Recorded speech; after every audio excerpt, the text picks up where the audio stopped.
जिस विषय के बारे में पढ़ने वाले हैं उस विषय का नाम है भूगोल।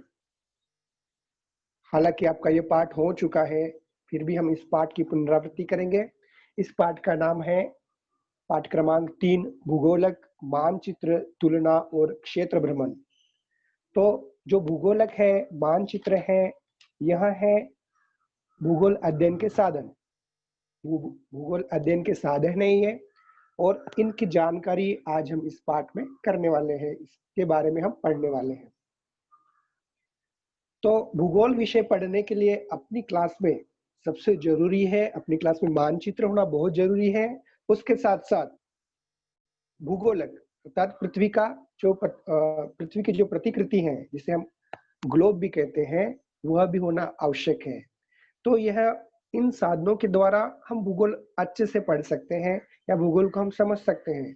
तो कम से कम ये 2 साधन हमारी कक्षा में होना आवश्यक है। तो ये साधन में क्या फर्क है, ये साधन किस लिए उपयोगी है और ये साधनों का महत्व क्या है भूगोल पढ़ने में, यह आज हम इस पाठ में पढ़ने वाले हैं। अब ध्यान से सुनना है। यदि आपको कोई प्रश्न उपस्थित होता है इस लेक्चर के बाद, आप मुझे पूछ सकते हैं कोई भी प्रश्न इस पाठ पर आधारित। तो आज हम पाठ पढ़ने वाले हैं भूगोल, भूगोलक, मानचित्र, तुलना और क्षेत्र भ्रमण, पाठ क्रमांक 3। इस पाठ में हम क्या पढ़ने वाले हैं, भूगोलक के बारे में, मानचित्र के बारे में तथा क्षेत्र भ्रमण के बारे में। यह तीनों भूगोल अध्ययन के घटक है या भूगोल अध्ययन के साधन नहीं है। इन साधनों के द्वारा भूगोल हम पढ़ सकते हैं। भूगोल बहुत बड़ा विस्तृत विषय है। भूगोल जितना हम पढ़ेंगे उतनी तरफ आपको और ज्यादा जानकारी आपको इसके बारे में मिलती रहेंगी। क्योंकि भूगोल सिर्फ यह नहीं, सिर्फ हम पृथ्वी के बारे में, पृथ्वी के पड़ोसी कौन से ग्रह है और कौन से ग्रह है सूर्यमाला में, मतलब पृथ्वी पर कितने बड़े बड़े महासागर है, महासागरों में कौन से जीव हैं, कौन से चट्टान है। हम पिछले पाठ में पढ़े थे चट्टानों के बारे में। उसके पहले पाठ में हम पढ़े थे अक्षांश रेखा और देशांतर रेखा के बारे में पढ़े थे। किस तरह से पृथ्वी को समझने के लिए पृथ्वी पर आंकी गई है काल्पनिक रेखाएं, प्रत्यक्ष रूप से वह रेखाएं पृथ्वी पर नहीं है, वह पृथ्वी पर काल्पनिक रूप से दर्शाई गई है। इसके बारे में हम पिछले पाठ में पढ़े थे और उसका उपयोग किस तरह से करते हैं। कोई स्थान के बारे में जानकारी हासिल करने के लिए, या कोई स्थान कितना विस्तृत फैला हुआ है, कोई स्थान यहाँ से वहां तक कितने किलोमीटर क्षेत्र में फैला हुआ है, तो उसकी भी जानकारी हम पिछले पाठ में रेखा जाल की सहायता से पढ़े थे। तो जो भूगोल विषय है बहुत बड़ा विस्तृत विषय है। जितना हम पढ़ेंगे, जितनी इसके गहराई में हम जाएंगे, उतना ज्यादा हमको ज्ञान प्राप्त होगा। तो आज हम इस पाठ में पढ़ने वाले भूगोल के बारे में। भूगोल कैसा होता है, गोल होता है और पृथ्वी की प्रतिकृति होती है, पृथ्वी के समान होता है, इसलिए भूगोल को पृथ्वी की प्रतिकृति कहा जाता है। तो वो गोल होता है। और मानचित्र गोल होता है क्या? नहीं, मानचित्र हम सीधा देखते हैं तो या तो आयत होता है या उस द्विआयाम, उसको 2 आयत होता है, लंबाई होती है, चौड़ाई होती है, वो होता है मानचित्र। लेकिन जो पृथ्वी की प्रतिकृति है उसको लंबाई चौड़ाई के साथ साथ ऊंचाई भी होती है।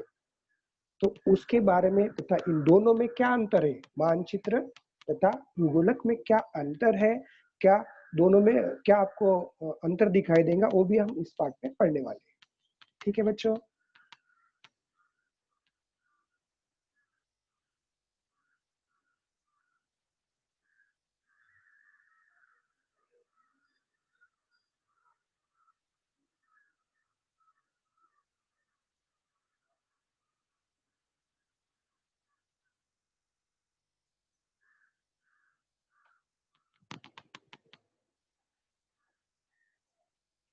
तो मैं पहले आपका स्वागत कर चुका हूँ मेरे इस लेक्चर में। इस आज के भूगोल विषय में बृहन मुंबई महानगर पालिका शिक्षण विभाग की तरफ से या ऑनलाइन शिक्षण जो आपके लिए सभी के लिए है, विषय है भूगोल। आज के इस पाठ का नाम है भूगोलक, मानचित्र, तुलना और क्षेत्र भ्रमण।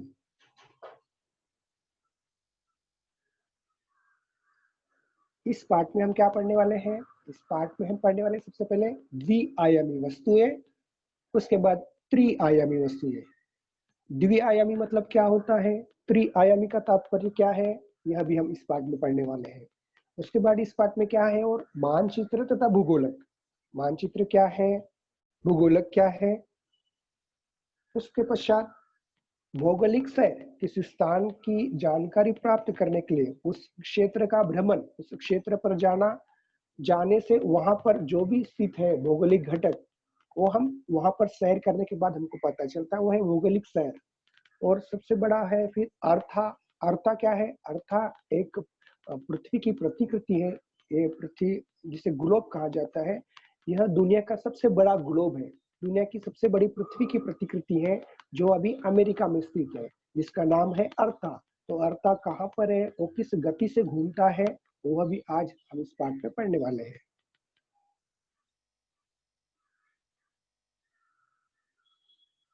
यदि आपके पास किताब हो तो खोल के बैठिए, बहुत अच्छी बात है बेटा।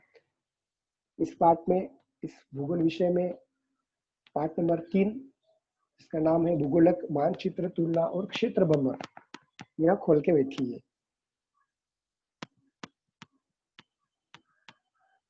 देखो पहला पन्ने पर हमको क्या दिख रहा है? मानचित्र दिख रहा है दुनिया का। उसके नीचे है भारत का मानचित्र, तथा उसके बाजू में है भूगोलक। ये तीनों चित्र, तीनों आकृतियां हमको स्पष्ट दिख रही है। लेकिन तीनों में क्या अंतर दिख रहा है? जो पहला चित्र है, जो संसार का मानचित्र है, वहां पर संसार आपको पूरा का पूरा दिख रहा है। वही मानचित्र भारत का देखिए, यहाँ पर भारत का जो मानचित्र है, हमको भारत हमारे नजरों के सामने दिख रहा है पूरा का पूरा। लेकिन हम यहाँ पर जा रहे हैं तीसरे आकृति में। वो आकृति कौन सी है? ग्लोब, प्रतिकृति, भूगोलक, पृथ्वी की प्रतिकृति मतलब भूगोलक। वहां पर हमको जो दुनिया है, जो संसार है, पूरी तरह में दिख रही है। पीछे वाली दुनिया, जैसे हम उसको घुमाएंगे तो पीछे कौन सा देश है वो हमको दिखाएगा, लेकिन अगर हम उसको घुमाते नहीं है तो हमको दिखेगा क्या? नहीं। देखो ये स्पष्ट फर्क है इसमें कि जो मानचित्र है, जो संसार का मानचित्र है, वो हमको स्पष्ट रूप से दिख रहा है। लेकिन भूगोलक में वही, अगर हम पढ़ते हैं, किसी देश के जानकारी प्राप्त करते हैं, यदि देश हमारे सामने है भूगोलक में तो हमको दिखेगा। लेकिन वही अगर भूगोलक के पीछे वाली बाजू में है तो हमको कब दिखाई देगा? जब हम उसको घुमाते हैं, जब हम प्रतिकृति को घुमाते हैं, उसके बाद ही दिखेगा। मतलब ये हो गया त्रिआयामी वस्तु। ये जहां पर लंबाई तथा चौड़ाई है वो हो गई द्विआयामी वस्तु, जिसके 2 आयाम होते हैं। जिसके 3 आयाम होते हैं वह है त्रिआयामी वस्तु। देखिए मानचित्र में क्या दिख रहा है आपको? मानचित्र है, भूगोलक है। जब हम निरीक्षण करते हैं तीनों आकृतियों का, तीनों आकृति का निरीक्षण करने पर जो संसार में से भारत को बाहर निकाला, देखो चित्र में दिख रहा है, भारत के मानचित्र को और उसको विस्तृत, भारत के बारे में पढ़ने के लिए भारत देश के मानचित्र को बाहर और निकाला गया है। वो छोटा था, फिर यहाँ पर बड़ा किया है।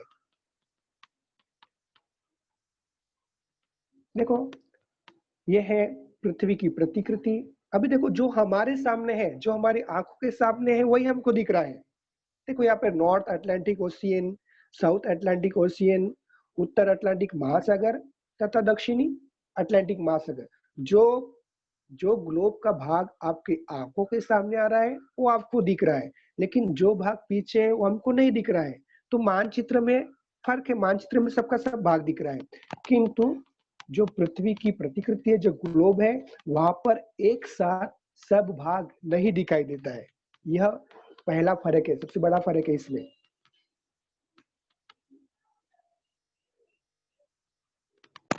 देखिए मानचित्र तथा ग्लोब, ये दुनिया का नक्काशा है, दुनिया का मानचित्र है। उसके बगल में हमारी दुनिया की, मतलब हमारे पृथ्वी की प्रतिकृति है, जिसे हम भूगोलक कहते हैं। हमारे आंखों के सामने पूरा मानचित्र दिख रहा है, कौन सा देश कौन से बाजू में है, कौन सी दिशा में है। लेकिन भूगोलक में केवल क्या दिख रहा है? जो सामने वाली बाजू है वही हमें दिख रही है। देखो यहाँ पर कौन सा भाग समतल है, जब हम पढ़ते हैं इसके बारे में, जब हम इसका निरीक्षण करते हैं दोनों आकृतियों का, कौन सी आकृति है हमारे सामने? एक है मानचित्र तथा दूसरा है भूगोलक। यह दोनों भूगोल पढ़ने के, भूगोल के अध्ययन के प्रमुख साधन में से एक है, मानचित्र तथा भूगोलक। जब हम दोनों को देख रहे हैं, दोनों का निरीक्षण कर रहे हैं, हमें क्या दिख रहा है? कौन सा भाग समतल है? तो मानचित्र समतल है, समान है, समतल है। लेकिन फिर दूसरे प्रश्न पर जाइए, कौन सा साधन गोल है? तो आप ये स्पष्ट रूप से बता सकते हैं कि कौन सा साधन गोल है। यहाँ पर गोल तो पृथ्वी की प्रतिकृति है, भूगोलक है। तो इसका क्या उत्तर आएगा? कौन सा साधन गोल है? भूगोलक गोल है। किस साधन द्वारा तुम पृथ्वी का पूर्ण क्षेत्र एक ही दृष्टि में देख सकते हो? देखो, जब अब हम देखते हैं दोनों की तरफ, पूरा का पूरा पृथ्वी का क्षेत्र कौन सी आकृति में दिख रहा है? वह दिख रहा है हमें मानचित्र में। मैं इसके पहले बोल चुका, आपको बता चुका हूं कि भूगोलक में पृथ्वी का संपूर्ण क्षेत्र हम एक साथ नहीं देख सकते, क्योंकि जो पीछे वाला भाग है वो हमको नहीं दिखाई दे रहा है। तो फिर इसका जवाब क्या आएगा? मानचित्र के द्वारा हम पृथ्वी का संपूर्ण क्षेत्र एक ही समय में देख सकते हैं। फिर है चौथा, देखिए, किस साधन द्वारा पृथ्वी का एक ही हिस्सा एक समय देख सकते हैं? देखो, किस साधन? अभी पृथ्वी का एक ही हिस्सा हमको दिख रहा है, आगे वाला हिस्सा जो भी हमको दिख रहा है वो किस में दिख रहा है? भूगोलक में। तो भूगोलक साधन के द्वारा, भूगोलक के द्वारा पृथ्वी का एक ही हिस्सा हमको एक समय में देख सकते हैं। इनमें से किस साधन का उपयोग विशिष्ट प्रदेश के विस्तृत अध्ययन के लिए करेंगे? अभी हम इसके पहले हम देखें भारत का मानचित्र। यदि हमें किसी क्षेत्र के बारे में विस्तृत जानकारी प्राप्त करनी है तो हमें मानचित्र, यह जो साधन है वो अत्यधिक आवश्यक रहेगा, या वह उसका लाभ ज्यादा होगा ये भूगोलक से ज्यादा, क्योंकि उसके द्वारा हम स्पष्ट रूप से पढ़ सकते हैं कि कौन सा स्थान किधर है, कौन सा स्थान किधर है। अगर हम भूगोलक में वही पढ़ते तो हमको बार बार घुमाना पड़ेगा, ये इधर है वो इधर है। लेकिन मानचित्र में हम सीधा हमको दिखाई देगा। तो मानचित्र का उपयोग विशिष्ट प्रदेश के विस्तृत अध्ययन के लिए हम करते हैं। किस साधन को पृथ्वी की प्रतिकृति कहा जाता है? हम 2-3 पाठ में लगातार पढ़ चुके हैं। क्या पढ़ चुके हैं?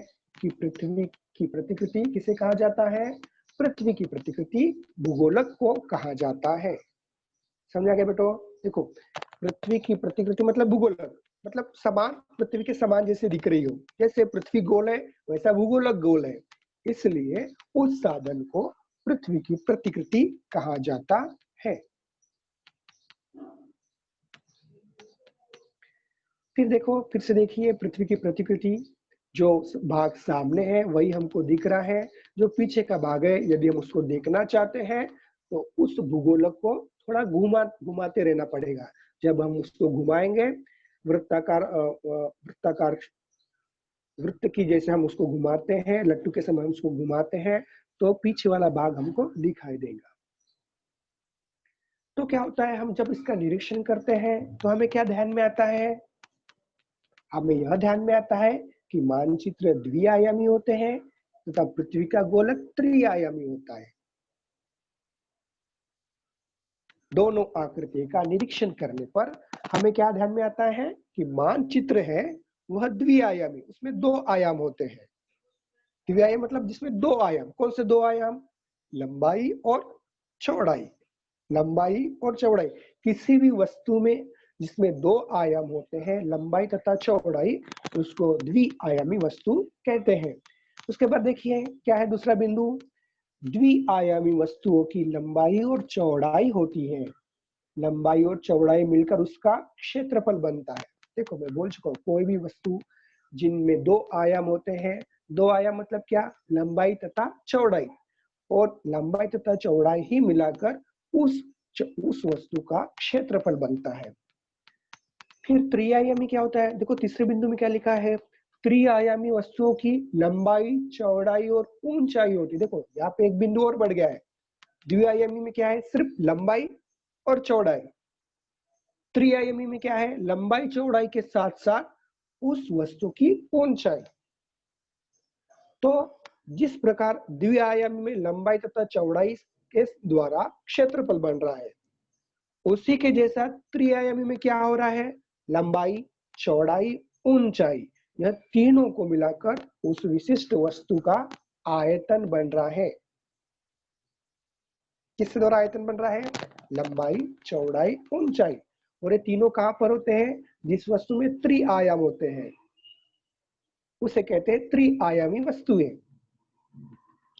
मानचित्र की सहायता से संसार का सीमित प्रदेश का अध्ययन कर सकते हैं। जो मानचित्र है वहां पर सीमित साधन, जो भी सीमित प्रदेश है, कौन सी सीमा किसके बाजू में है, पूरा का पूरा हम एक साथ पढ़ते हैं। भूगोलक चाहे कितना भी छोटा अथवा बड़ा हो, तब भी वह संपूर्ण पृथ्वी की प्रतिनिधि प्रतिकृति ही होता है। देखो, अगर आपके घर में छोटा सा गेंद है या भूगोलक है छोटा सा गेंद के समान, या बहुत बड़ा है जो दुनिया का बहुत बड़ा जिसका नाम है अर्था, चाहे कितना भी बड़ा ग्लोब हो, कितना भी छोटा भी ग्लोब हो, लेकिन वह पृथ्वी का प्रतिकृति होता है। वो पृथ्वी का प्रतिनिधि करता है, प्रतिनिधित्व करता है, चाहे वो छोटा हो चाहे वो बड़ा हो। कोई भी भूगोलक वो पृथ्वी का प्रतिनिधित्व करता है, क्योंकि उसके द्वारा पृथ्वी दर्शाई जाती है।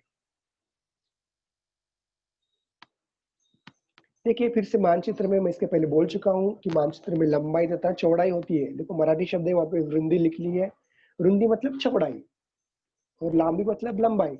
जो भी चीजें जिनमें लंबाई तथा चौड़ाई होती है वो होते हैं द्विआयामी। देखो, यहाँ पर दो आयाम है। कौन कौन से दो आयाम है? एक लंबाई है और एक चौड़ाई है। यह दो आयाम से मिलकर इस वस्तु का क्षेत्रफल बनता है। इसलिए इस साधन को द्विआयामी वस्तु कहते हैं।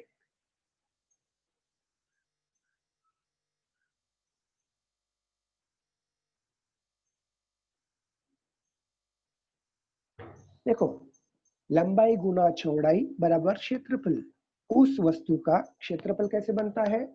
जब हम उसकी लंबाई तथा चौड़ाई का गुणाकार करते हैं, इसके द्वारा उस वस्तु का हमें क्षेत्रफल ज्ञात होता है। लंबाई तथा चौड़ाई कहां पर रहेंगी? जिसके दो आयाम। दो आयाम मतलब क्या? लंबाई चौड़ाई। ये बस, ये दो ही आयाम। इतना ध्यान में रखिए कि कोई भी वस्तु के अगर दो आयाम है, दो आयाम मतलब पहला लंबाई फिर चौड़ाई, और इन्हीं के द्वारा उस वस्तु का क्षेत्रफल बनता है। देखो, यह मानचित्र है। किसी भी बारे में विस्तृत, किसी भी क्षेत्र में विस्तृत या किसी राज्य का हमें ज्यादा जानकारी प्राप्त करनी है, विस्तृत जानकारी प्राप्त करनी है, तो मानचित्र ये महत्वपूर्ण साधन है। देखो, यहाँ पर महाराष्ट्र का मानचित्र है। महाराष्ट्र की नदियां हैं, महाराष्ट्र का मैदान है, पठारी प्रदेश है, पर्वतीय प्रदेश है, और पश्चिमी दिशा में अरब सागर है। सागर के किनारे कौन कौन से शहर है वो भी चित्र में दिख रहा है। और सबसे पहली बात, उस मानचित्र के बारे में पढ़ने के लिए हर मानचित्र में एक सूची होती है। सूची मतलब वो दर्शाती है, सूचना देती है मानचित्र के बारे में। सबसे पहले मानचित्र का नाम होता है। देखो, यहाँ पे मानचित्र का नाम है महाराष्ट्र। महाराष्ट्र के पड़ोसी राज्य भी हमको दिख रहा है। देखो, गुजरात है, मध्य प्रदेश है, छत्तीसगढ़ है। इधर नीचे में देखिए दक्षिण दिशा में आंध्र प्रदेश है, और दक्षिण में देखिए कर्नाटका है, और नीचे जो महाराष्ट्र को बिल्कुल सटीक लग के है वो गोवा है। तो यह है पड़ोसी राज्य। यह हम जानने के लिए दिशा, देखो हर मानचित्र में दिशा दर्शाई जाती है। देखो, यहाँ पे कोने में देखो ये एन लिखा हुआ है, ऊपर ही उसको एरो करके, एन मतलब उत्तर, नॉर्थ। तो ये मानचित्र की ऊपर का क्षेत्र है, मतलब वो उत्तर की दिशा दर्शाता है। नीचे का है दक्षिण दिशा। तो कोई भी स्थान या किसी विशिष्ट क्षेत्र के बारे में ज्यादा जानकारी प्राप्त करने के लिए मानचित्र की अहम भूमिका होती है, महत्वपूर्ण भूमिका होती है। किससे ज्यादा? ग्लोब से ज्यादा, भूगोलक से ज्यादा। तो भूगोलक की तुलना में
निरीक्षण करते हैं तो हमको क्या दिखाई, स्पष्ट रूप से हमको दिखाई दे रहा है कि कौन सा साधन समतल है, कौन सा साधन समतल है। तो कौन सा साधन समतल है, यहाँ पर मानचित्र समतल है। कौन सा साधन गोल है, स्पष्ट रूप से हमको दिख रहा है कौन सा साधन गोल है, भूगोलक यहाँ पर गोल है। भूगोलक पृथ्वी की प्रतिकृति। किस साधन द्वारा तुम पृथ्वी का पूर्ण क्षेत्र एक ही दृष्टि में देख सकते हो, किस साधन द्वारा हम देख सकते हैं, ये जो मानचित्र है उसकी सहायता से हम पृथ्वी का संपूर्ण क्षेत्र एक ही दृष्टि में देख सकते हैं।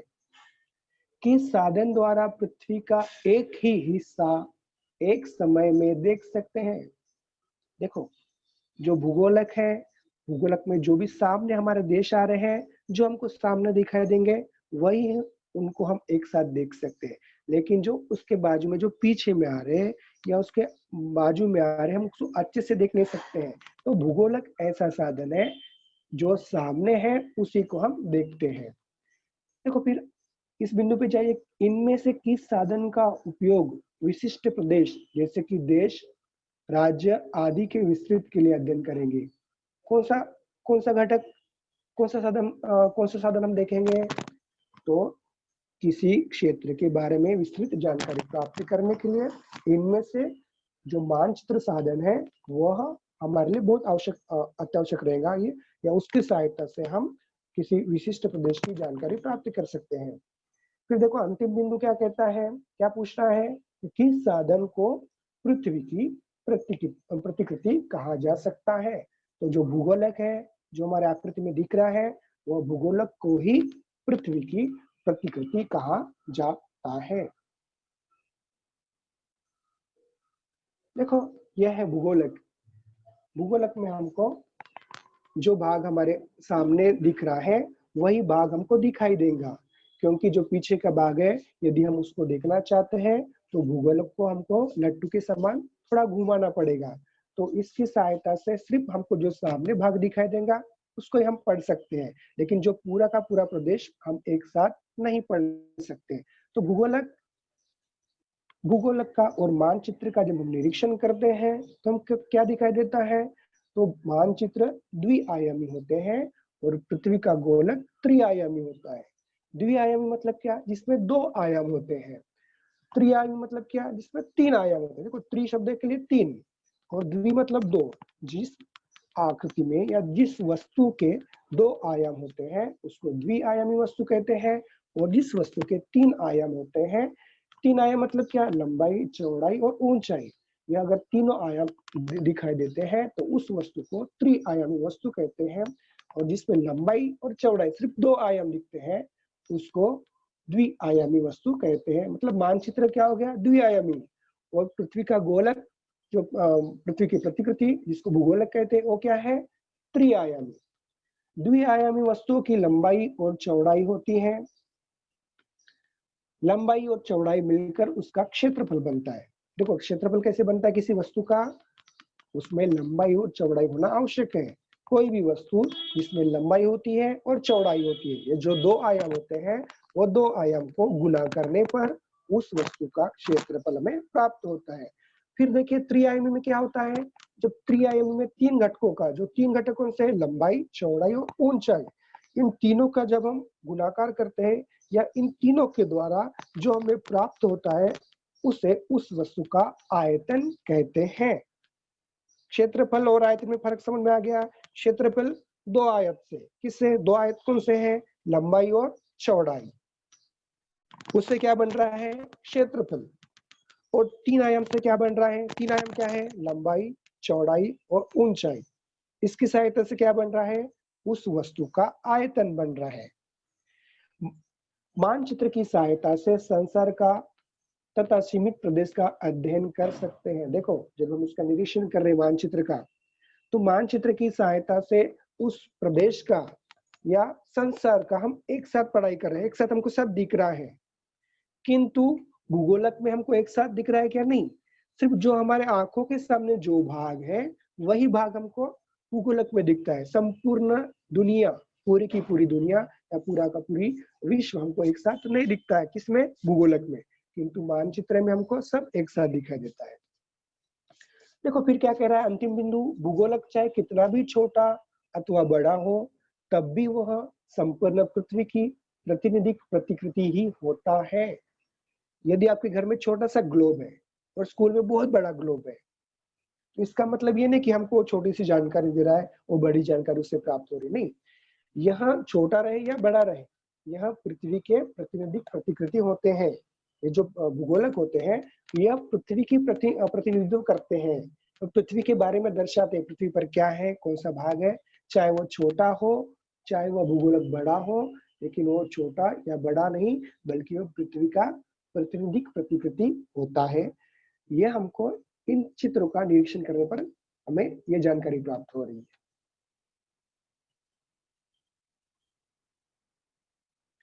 देखिए बच्चों, यह मानचित्र है।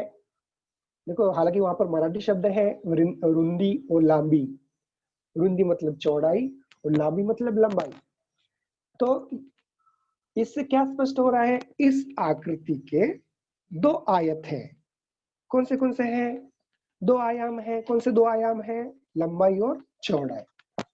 मतलब क्या हो जाएगा फिर, इस वस्तु का हमको क्या प्राप्त होगा? क्षेत्रफल प्राप्त होगा। कैसे प्राप्त होगा? जब हम लंबाई और चौड़ाई का गुणाकार करते हैं। लंबाई गुना चौड़ाई करने पर इस वस्तु का या किसी भी अन्य वस्तु का जहां पर लंबाई और चौड़ाई दो आयाम होते हैं, उसका हमें क्षेत्रफल प्राप्त होता है। तो यहाँ पर यदि हमको मानचित्र का क्षेत्रफल प्राप्त करना है, तो इसकी लंबाई को नापो और चौड़ाई को नापो और उसका गुणाकार कीजिए, तो इसको हम इससे द्वारा इस मानचित्र का क्षेत्रफल हमें प्राप्त होगा। देखो मानचित्र किसी, हमने पढ़ा है कि कोई भी विशिष्ट प्रदेश की जानकारी प्राप्त करनी है तो मानचित्र एक अहम रोल निभाता है, एक अहम भूमिका निभाता है। यही जानकारी हम ग्लोब पर अच्छे से नहीं पढ़ सकते हैं, मतलब पढ़ तो सकते हैं, लेकिन जितनी जानकारी मानचित्र की सहायता से हमको प्राप्त होती है वह भूगोलक में थोड़ी कम होती है। देखो यहाँ पर महाराष्ट्र का मानचित्र है। कोई भी मानचित्र होता है, उस मानचित्र का नाम लिखा होता है। जैसा कि महाराष्ट्र है, देखो कोने में लिखा है बाई ओर, दाई ओर देखो बारीक अक्षरों में क्या लिखा, छोटे से अक्षरों में एन लिखा हुआ है। तो यहाँ मानचित्र की दिशा दर्शाता है। कोई भी मानचित्र पढ़ने के लिए दिशा का होना बहुत आवश्यक है। जैसा कि देखो हम, एन मतलब उत्तर, उत्तर मतलब ऊपरी वाला भाग। तो महाराष्ट्र के ऊपर में हम देखते हैं कौन सा प्रदेश लगा हुआ है, कौन सा राज्य है, तो पड़ोसी राज्यों में है मध्य प्रदेश। मध्य प्रदेश महाराष्ट्र के उत्तरी दिशा में है। उसी तरह हम पूर्वोत्तर क्षेत्र में जाते हैं, गढ़चिरोली के बाजू में देखिए छत्तीसगढ़ लगा हुआ है। पूर्वोत्तर जो जिले हैं, चंद्रपुर के नीचे देखिए आंध्र प्रदेश है। उसी समान जो हमारी बहती हुई नदियां हमारे राज्य से होकर दूसरे राज्य में जा रही है, उनकी दिशा हमको दिख रही है। महाराष्ट्र कोलक के पश्चिमी दिशा में अरब महासागर लगा हुआ है। सागरों में स्थित या सागर को लग के जो प्रदेश, जो शहर है, वो भी हमको मानचित्र में दिख रहे हैं। तो कोई भी क्षेत्र के बारे में या किसी देश के बारे में या किसी राज्य के बारे में अगर हमको विस्तृत अध्ययन करना हो तो मानचित्र होना आवश्यक है। मानचित्र में हमेशा सूची होती है। सूची मतलब सूचना, उस मानचित्र के बारे में सूचना दी जाती है। जैसे कि हरा वाला रंग मतलब क्या, पीला वाला रंग मतलब क्या, लाल रंग क्या दर्शाती है, नीली लाइन क्या दर्शाती है, यह सब सूची में होती है। देखो यहाँ पे छोटा सा बॉक्स है, उस बॉक्स में नीला रंग किसके लिए है, पीला रंग किसके लिए है, जो नीली लकीर खींची है वो किसके लिए है। तो उस मानचित्र के बारे में विस्तृत जानकारी हमको प्राप्त करने के लिए सूची आवश्यक है। सूची की सहायता से हम बता सकते हैं कि हाँ ये नदी है, हाँ ये पर्वत है, हाँ ये मैदान है। तो सूची होना आवश्यक है।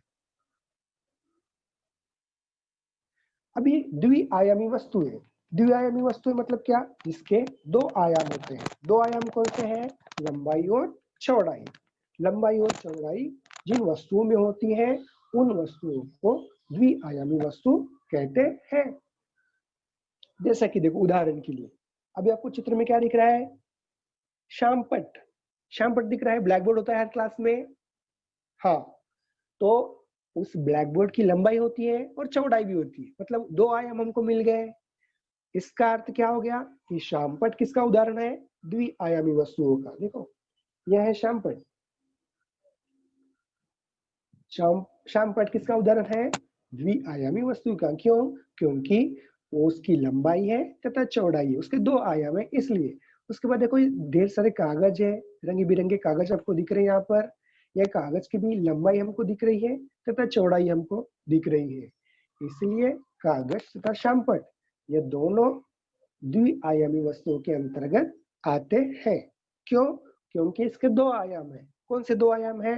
लंबाई और चौड़ाई। लंबाई और चौड़ाई, और लंबाई और चौड़ाई को मिलाकर क्या हमको मिलता है? हमें मिलता है उस वस्तु का क्षेत्रफल। उस वस्तु का क्षेत्रफल हमें कब प्राप्त होता है?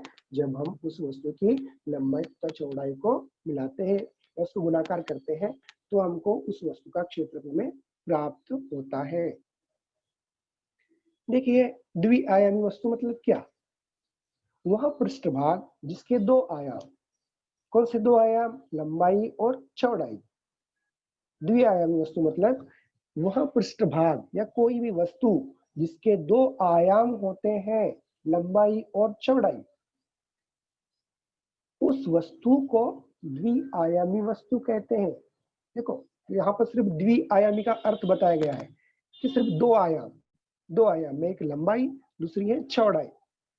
किस किस में है? कागज में है, शामपट में है, मेज में है, जमीन आदि जो भी चीजें, जिन चीजों में लंबाई और चौड़ाई होती है वह सब वस्तुएं द्विआयामी के अंतर्गत आती हैं।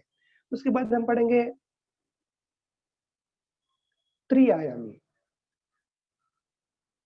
वह पृष्ठभाग जिसके तीन आयाम होते हैं। तीन आयाम कौन से हैं? पहला है चौड़ाई, फिर है लंबाई और उसके बाद है ऊंचाई। यह तीन आयाम किसी भी वस्तु में या होते हैं या किसी पृष्ठभाग पर होते हैं, तो इन तीन आयामों के द्वारा उस वस्तु का वर्गीकरण हम किसमें करते हैं? त्रिआयामी वस्तुओं में करते हैं। जैसे कि उदाहरण के लिए समझने के लिए डस्टर है। डस्टर आपने देखा है, हर क्लास में डस्टर होता ही है, कक्षा में डस्टर होता है। डिब्बा है, प्याला है, लोटा, पर्वत, चंद्रमा। डस्टर को जब हम देखते हैं, उसकी आकृति हम देखते हैं, उसमें लंबाई चौड़ाई के साथ साथ उसकी ऊंचाई भी होती है। इन तीनों वस्तुओं को मिलाने पर, इन तीनों आयामों को मिलाने पर उस वस्तु का हमें आयतन प्राप्त होता है। जैसे कि डस्टर है, देखो इसके तीन आयाम है। देखो ये त्रिआयामी वस्तु देखो चित्र में आपको दिख रहा है। डस्टर है, डिब्बा है, प्याला है, लोटा, पर्वत, चंद्रमा और पृथ्वी। देखो तीनों का निरीक्षण करने पर हम इन सारी वस्तुओं में हमें सिर्फ लंबाई और चौड़ाई नहीं दिख रही है, लंबाई और चौड़ाई के साथ साथ उसकी ऊंचाई भी दिख रही है। देखो सब चीज वस्तुओं को देखिए, निरीक्षण कीजिए। डस्टर को देखिए, डस्टर में लंबाई है, चौड़ाई भी है, साथ साथ उसकी ऊंचाई भी है। तो जहां पर तीन आयाम होते हैं, तीन आयाम कौन से? लंबाई, चौड़ाई और ऊंचाई। ये तीन आयाम होते हैं, इसलिए इन वस्तुओं को त्रिआयामी वस्तुएं कहते हैं। देखो सभी का निरीक्षण कीजिए, सब चित्र में आपको दिखाई दे रहा है। उन वस्तुओं की ऊंचाई, उन वस्तुओं की चौड़ाई, उन वस्तुओं की लंबाई, यह तीनों आयाम इन चित्रों में नजर हमको आ रहे हैं। देखो पृथ्वी, इसमें लंबाई है, चौड़ाई है तथा ऊंचाई है। मतलब यह किसका उदाहरण है? यह उदाहरण है त्रिआयामी वस्तुओं का। तो त्रिआयामी वस्तुओं में पृथ्वी एक प्रमुख उदाहरण है। त्रिआयामी वस्तुओं का क्या हमें प्राप्त हो रहा है? देखो लंबाई, चौड़ाई, ऊंचाई, ये तीनों गुणाकार करने पर, लंबाई गुना चौड़ाई गुना ऊंचाई से हमें क्या प्राप्त हो रहा है? उस वस्तु का आयतन हमें प्राप्त हो रहा है। देखो जिससे हमको द्विआयामी में क्या प्राप्त हुआ? क्षेत्रफल प्राप्त हुआ। कैसे प्राप्त हुआ? लंबाई गुना चौड़ाई, क्योंकि उसमें दो आयाम थे, यहाँ पर एक आयाम और बढ़ गया है। वह आयाम कौन सा है? ऊंचाई। इसलिए इन वस्तुओं का हमें क्या प्राप्त होगा? आयतन प्राप्त होगा। द्विआयामी में हमें क्या प्राप्त हो रहा था?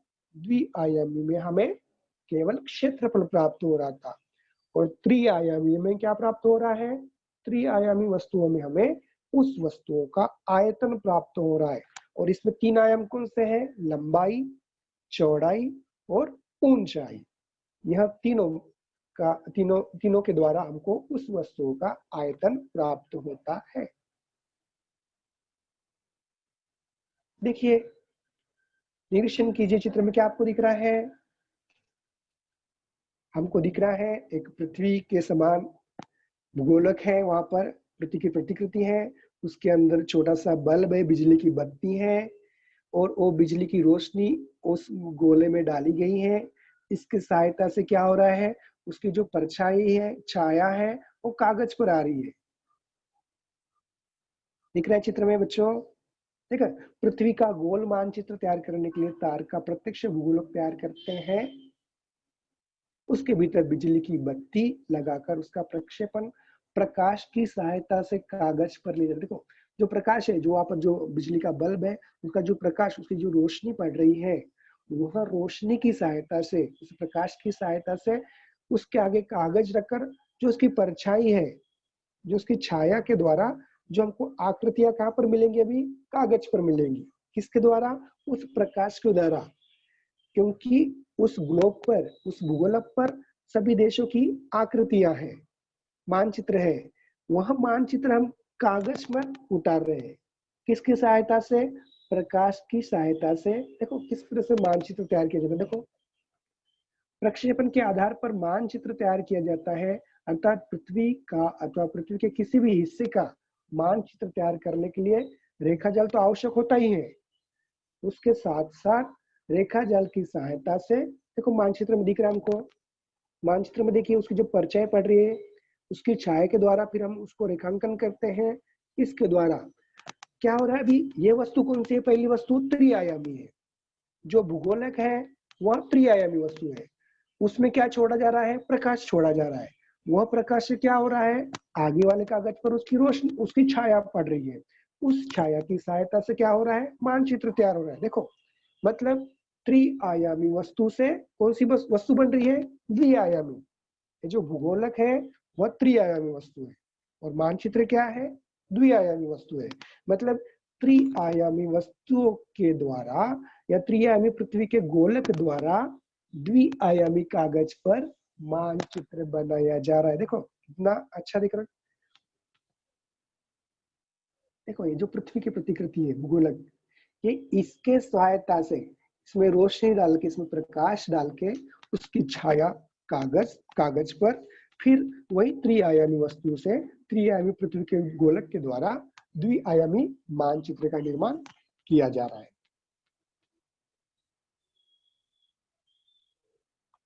देखो, यह है दुनिया का सबसे बड़ा भूगोलक, जिसका नाम है अर्था। अर्था कहाँ पर है? अर्था अमेरिका में, संयुक्त राज्य America, USA, United state of America. वहां पर मेन राज्य में यार्थम, जहां पर यह भूगोलक है, जिस जो प्रदेश का नाम है मेन राज्य में यार्थम नामक स्थान में, यह या अर्था नाम का सबसे बड़ा, दुनिया का सबसे बड़ा भूगोलक वहां पर है, यूएसए में, अमेरिका में। तो इसमें क्या हो रहा है? भूगोलक, ये जो भूगोलक है केवल दिखने के लिए बड़ा नहीं है, इसके एक विशिष्ट रूप से इसको बनाया गया है। क्यों? जैसे कि ये जिस प्रकार पृथ्वी घूमती है, उसी अनुसार यह भी घूमते रहता है। जिस प्रकार पृथ्वी परिक्रमण और परिभ्रमण करती है। परिक्रमण क्या होता है? परिक्रमण मतलब क्या होता है कि कोई भी वस्तु किसी अन्य वस्तु को केंद्र मानकर, जब कोई वस्तु किसी अन्य वस्तु को केंद्र मानकर उसके चारों ओर वर्ताकार पथ में चक्कर लगाती है, वर्ताकार गोल गोल गोल चक्कर लगाती है। किसके? सूरज के। अभी सूरज को अपना केंद्र मानकर पृथ्वी उसके वृत्ताकार पथ में चक्कर लगा रही है, उसे कहते हैं परिक्रमण। तो ये जो ग्लोब है, जो अमेरिका में है, जिसका नाम अर्थ है, सबसे दुनिया का सबसे बड़ा घूमता भूगोलक है, घूमते रहता है पृथ्वी के समान। जिस तरह से पृथ्वी समय लेती है उस तरह से वो भी उतना समय लेती है पूरा चक्कर काटने के लिए। तो यह पृथ्वी के समान परिक्रमण करती है और परिभ्रमण करती है। तो परिक्रमण मतलब क्या, हम पढ़े हैं, 5वीं में भी पढ़े हैं, 4वीं में भी पढ़े हैं, फिर भी हम दोहराते हैं। परिक्रमण मतलब कोई भी वस्तु अन्य वस्तु को अपना केंद्र मानकर उसके चारों ओर वृत्ताकार पथ में चक्कर लगाती है। जैसा कि पृथ्वी का केंद्र कौन सा हो गया, सूर्य। तो सूर्य को केंद्र मानकर सूर्य के चारों ओर वृत्ताकार पथ में पृथ्वी चलती है, घूमती है, वह है परिक्रमण। परिभ्रमण क्या है, परिभ्रमण खुद को अपने अक्ष पर घूमना, जैसा कि लट्टू देखो खुद घूमते रहता है, वैसे पृथ्वी भी है स्वयं घूमती रहती है। तो जो पूरा चक्कर लगाती है उसके लिए एक दिन और एक रात लगती है, लेकिन जब हम उसके बारे में जानकारी प्राप्त करते तो सिर्फ 23 घंटे 56 मिनट लगाती है। फिर 4 मिनट कहाँ जाते हैं, तो यही 4 मिनट मिला के एक दिन बढ़ता है जो लीप वर्ष में आता है, इन 4 मिनटों की वजह से ही आता है। तो यह है पृथ्वी का सबसे बड़ा भूगोलक, पृथ्वी की प्रतिकृति जो अमेरिका में है। और इसकी खासियत यह है कि यह पृथ्वी की भांति घूमती है और पृथ्वी की जो स्पीड है उसी रफ्तार से यह भी घूमती रहता है। तो ये दुनिया का सबसे बड़ा भूगोलक है जो अमेरिका में स्थित है, अमेरिका के यार्तम में स्थित है। देखो इसका नाम है अर्था, दुनिया का सबसे बड़ा घूमता हुआ भूगोलक। यह हमेशा घूमते रहता है पृथ्वी के समान, यही इसकी खासियत है, यह इसकी विशिष्टता है कि यह पृथ्वी के समान, जिस तरह पृथ्वी का परिभ्रमण और परिक्रमण होता है इसी तरह यह घूमते रहता है। समझ में आ गया बच्चों? तो आज हम इस पाठ में क्या पढ़े हैं, चलो देखते हैं। आज हम इस पाठ में क्या पढ़े हैं, मूल्यांकन करते हैं। तो द्विआयामी वस्तु किसे कहते हैं, किसे कहते हैं द्विआयामी वस्तु? द्विआयामी वस्तु जिसमें 2 आयाम होते हैं, 2 आयाम लंबाई और चौड़ाई वाली वस्तु को द्विआयामी वस्तु कहते हैं। देखो फिर से बताता हूं मैं, द्विआयामी वस्तु किसे कहते हैं? द्विआयामी वस्तु लंबाई और चौड़ाई वाली वस्तु को द्विआयामी वस्तु कहते हैं। फिर देखिए दूसरा प्रश्न, त्रिआयामी वस्तु।